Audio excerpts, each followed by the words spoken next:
Сәлеметсіздер ме оқушылар? Бүгін біз өзін-өзі тану пәнінен дербестік және жауапкершілік тақырыбымен танысатын боламыз.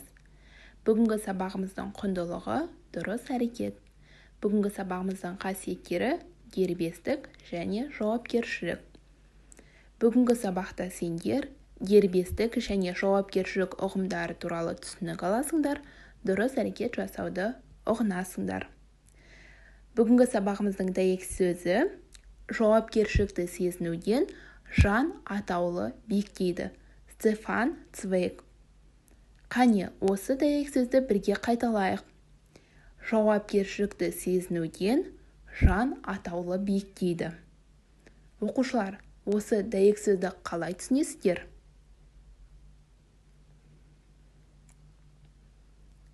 Жауабымызды тексеріп көрейік.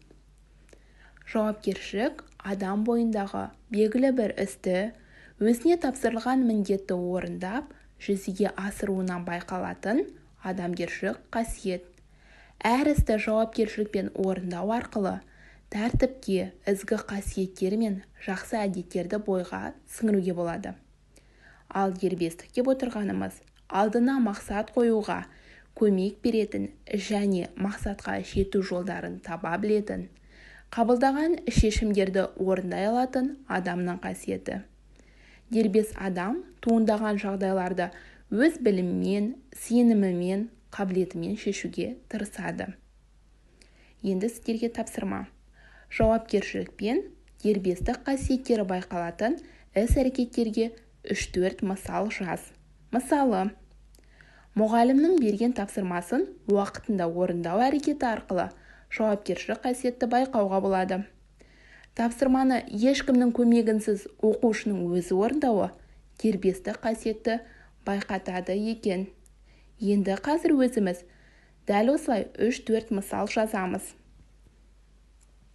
Енді мына мәтінді мұқият тыңдап алайық. Асыранды қаздар. Атам екеуміз көл жағалап келе жатыр едік. Кенет бір топ қаз қаңқылдай көтеріліп, төбемізден аса ұшты. Ата, біздің үйдегі қаздар неге мына қаздарға ұқсап, самғап ұша алмайды деп сұрадым атамнан. Атам аспай-саспай бетіме бір қарап алды да, басын көтеріп, ұшып бара жатқан қаздарға қарады. Балам, әркім өз бетімен еңбек ете білуі керек. Бір кездері біздің үйдегі қаздар да аспандап ұшқан. Өз беттерімен тіршілік еткен. Бертін келе адам оларды қолға үйретіп, қорадан шығармай ұстады. Дайын тамақ, әзір ас, жегені алдында, жемегені артында.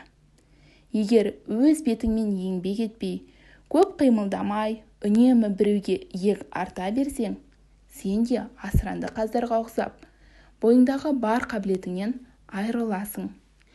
Биікке самғап ұша алмайсың деді. Шында да солай екен-ау деген ойға келдім. Балалар, енді осы оқыған мәтін бойынша мына сұрақтарға жауап жазу қажетсіздер. Атасының немересіне айтқан ақылынан қандай ой түйдіңдер? Өз бетімен еңбек ету дегенді қалай түсінесіңдер? Осы екі тапсырманы орындап, маған жекеге жібереміз.